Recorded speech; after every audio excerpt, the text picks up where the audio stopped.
أشهد أن لا إله إلا الله।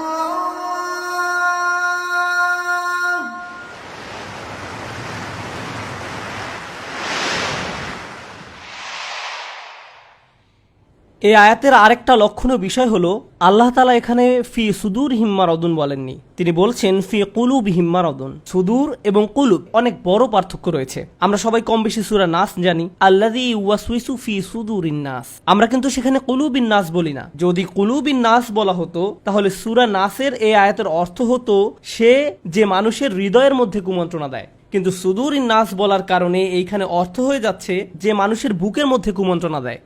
এখন আমরা যদি খেয়াল করি তাহলে দেখব যে হার্ট এবং বুক এই দুইয়ের মধ্যে পার্থক্য আছে। বুক হচ্ছে একটা সুরক্ষিত জায়গা, আর হার্ট হচ্ছে সেই সুরক্ষিত জায়গার মধ্যে রাখা একটা মূল্যবান বস্তু। আপনার হৃদয়ের মধ্যে প্রবেশের ক্ষমতা তার নেই।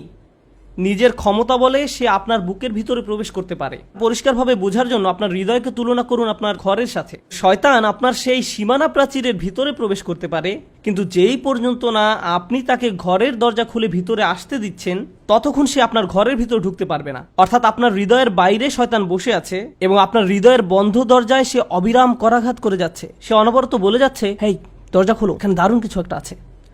তো আমাদেরকে শয়তানের এই কুমন্ত্রণা অনুভব করে সাবধানে থাকতে হবে যেন সে কোনোভাবেই ভিতরে আসতে না পারে। শয়তান কিন্তু খুবই নিকটে, আপনার হৃদয়ের বাইরেই দাঁড়িয়ে আছে, আপনাকে অবিরামভাবে দরজা খোলার জন্য প্ররোচিত করে যাচ্ছে। কেউ যখন দরজার বাইরে থেকে দরজা খোলার জন্য অনুরোধ করে, পরিচিত কেউ হলে অথবা অপরিচিত কেউ যদি সন্তোষজনকভাবে নিজেকে উপস্থাপন করতে পারে তাহলে আমরা দরজা খুলে দেই, অন্যথায় ওই ব্যক্তিকে চলে যেতে বলি।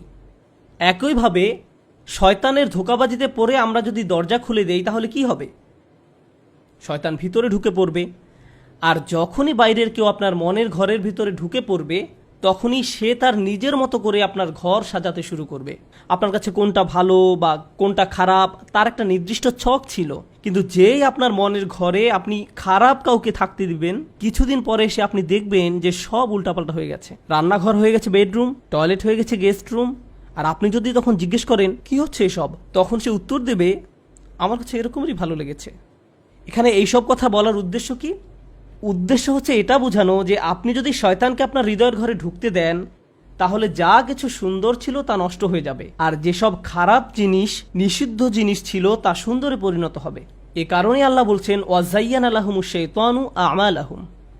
শয়তান তাদেরকে তাদের কাজসমূহকে লোভনীয় করে উপস্থাপন করে। তার মানে যেই পর্যন্ত আপনি শয়তানকে আপনার হৃদয়ে ঢুকতে না দিচ্ছেন, এখন আপনি যদি শয়তানকে আপনার হৃদয়ে ঢুকতে না দেন তাহলে আপনার হৃদয়ের মধ্যে কি রয়ে গেল? ঈমান। ওয়ালাকিন্নাল্লাহা হাব্বাবা ইলাইকুমুল ঈমানা ওয়া যায়্যানা লাহু ফি কুলুবিকুম। তিনি তোমাদের অন্তরে ঈমানের মোহাব্বত সৃষ্টি করে দিয়েছেন। সেখানে আল্লাহ তাআলা বলছেন ফি কুলুবিহিম মারাদুন, অর্থাৎ তাদের হৃদয় রোগাক্রান্ত, যেটা বড় একটা সমস্যা। এখন এটা কিভাবে হলো? আমাদের ঘরে অনাহুত কেউ যদি ঢুকে পড়ে এবং আমরা যদি সেটা বুঝতে পারি তাহলে আমরা কি করি? সাথে সাথে তাকে বের করে দেই, তাই না? শয়তানের সাথেও আমরা অনেক সময় এটাই করি। না বুঝে আমরা প্রায়শই শয়তানকে আমাদের হৃদয়ের দরজা খুলে ভিতরে নিয়ে আসি, কিন্তু যখনই আমরা সেটা টের পাই সাথে সাথে আমরা বলি আউযু বিল্লাহি মিনাশ শাইতানির রাজিম, আল্লাহর কাছে আশ্রয় প্রার্থনা করি, শয়তানকে মন থেকে বের করে দেই। আর এটাই আমাদের করা উচিত। কিন্তু আমরা যদি শয়তানকে বের করে না দিয়ে তাকে থাকতে দেই তাহলে সে ধীরে ধীরে আমাদের মনের ঘরকে নিজের মতো সাজিয়ে গুছিয়ে নেবে। ফলশ্রুতিতে আমরা হয়ে পড়ে অসুস্থ, আমাদের অন্তর রোগাক্রান্ত হয়ে যায়। যদিও আল্লাহ সকল মানুষকে ক্ষমতা দিয়েছেন শয়তানকে প্রতিহত করার জন্য। আল্লাহ শয়তানকে বলেন ওয়াইদা খালাউ ইলা শায়াতিনিহিম, আমাদের অন্তর রোগাক্রান্ত হয়ে যায়।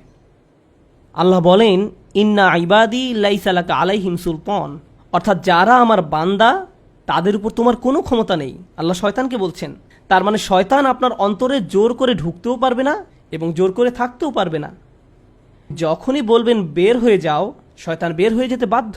এখন আপনি যদি তাকে আপনার অন্তরে ঢুকতে দেন এবং সেখানে থাকতে দেন, এর মানে এই না যে সে নিজের ক্ষমতা বলে সেখানে অবস্থান করছে। আল্লাহ শয়তানকে বিতাড়িত করার জন্য সব ধরনের অস্ত্র আপনাকে দিয়েছেন। আউযু বিল্লাহি মিনাশ শাইতানির রাজিম পড়ুন, ইস্তিগফার করুন, কিন্তু আপনি সেটা করছেন না। আর যখন আপনি শয়তানকে বের করতে চাচ্ছেন না তখন আল্লাহ তাআলা বলছেন ঠিক আছে তুমি তোমার মতোই থাকো।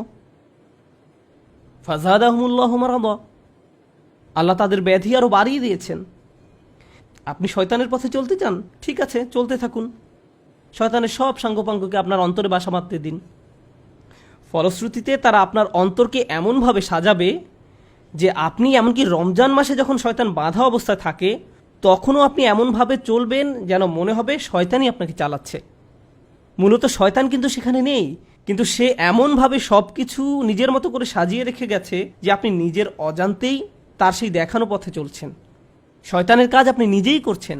আপনারা কি কখনো চিন্তা করেছেন যে আল্লাহ তাআলা কেন বলছেন যে মানুষ এবং জিনদের মধ্যেও শয়তান রয়েছে? শয়তান এক সময় জিন ছিল, সেটা আমরা সবাই জানি, কিন্তু শয়তান মানুষ কিভাবে হতে পারে? ব্যাপারটা এরকম যে যেসব মানুষ শয়তানকে নিজের অন্তরে ঢুকতে দেয় এবং সেখানে দীর্ঘ সময় ধরে বাসা বাঁধতে দেয় তারাই শয়তান হয়ে যায়। সুবহানাল্লাহ। এইসব মুনাফিকুনদের সম্পর্কে আল্লাহ তাআলা বলেন যে তাদের অন্তর জটিল রোগে আক্রান্ত। তাদের এই রোগ শুধুমাত্র সন্দেহবাতিকগ্রস্ততাই তৈরি করে না, এই রোগ মানুষকে কাপুরুষে রূপান্তরিত করে। কোরআন নাজিলের সময় মুনাফিকদের যেরকম আচরণ ছিল, এই যুগের মুনাফিকদের ব্যবহার পুরোপুরি সেই রকম নয়, কিন্তু উভয় দলের মধ্যে কিছু সামঞ্জস্য রয়েছে। এই যুগেও 3 ধরনের মানুষ পাওয়া যাবে। এক ধরনের লোকেরা অত্যন্ত গভীরভাবে এটা মেনে নেয় যে আল্লাহ ছাড়া আর কোনো উপাস্য নেই এবং মুহাম্মদ সাল্লাল্লাহু আলাইহি সাল্লাম আল্লাহর রাসূল, এবং তারা মুসলিম হতে পেরে গর্ব অনুভব করে, নিজেদেরকে সম্মানিত মনে করে। আল্লাহ এবং তার রাসূলের নির্দেশ তাদের কাছে সব সময় যে কোনো কিছুর চেয়ে অনেক উপরে। তারা সব সময় মনে প্রাণে এটা বিশ্বাস করে যে আল্লাহর দ্বীন নিখুঁত। মানুষ হিসেবে আমরা ভুল করতে পারি, আমাদের সীমাবদ্ধতা থাকতে পারে, কিন্তু আল্লাহর দ্বীন সকল সমালোচনার ঊর্ধ্বে। এই ধ্যান ধারণার বিপরীত আরেক দল লোক আছে যারা ইসলাম এবং মুসলিমদের তীব্রভাবে ঘৃণা করে। আর এই 2 দলের মাঝখানে আরেক ধরনের কিছু মানুষ আছে যারা মনে করে কোরআনের সব কিছু এত কঠোরভাবে মেনে চলার কী দরকার, কিছুটা সমঝোতা তো করাই যায়। হাজার হলেও এখন 2016 সাল, সময়ের সাথে কিছু কিছু ব্যাপারে একটু ছাড় তো দেয়াই যায়। কোরআনের সব কিছু যদি এই যুগে হুবহু মেনে চলতে যাই তাহলে তো ব্যাপারটা বেশি কঠোরতার দিকে চলে যায়। আমাদের 2 দিকেই ভারসাম্য রেখে চলা উচিত।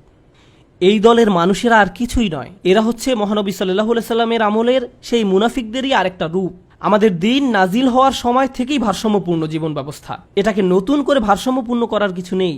স্বয়ং আল্লাহ তাআলা এই দিনকে দুনিয়া এবং আখিরাতের সাথে সর্বোচ্চ উপায়ে সমতা বিধান করেই পাঠিয়েছেন। এখানে আপনার বা আমার এটা বলার কোনো সুযোগ নেই যে আমাদেরকে আসলে ইসলামের কিছু ব্যাপারে সমতা করা দরকার। নিজেদের ভিতরে ভয় এবং কাপুরুষতা থেকেই এই ধরনের ধারণা আমাদের মধ্যে জন্মলাভ করে।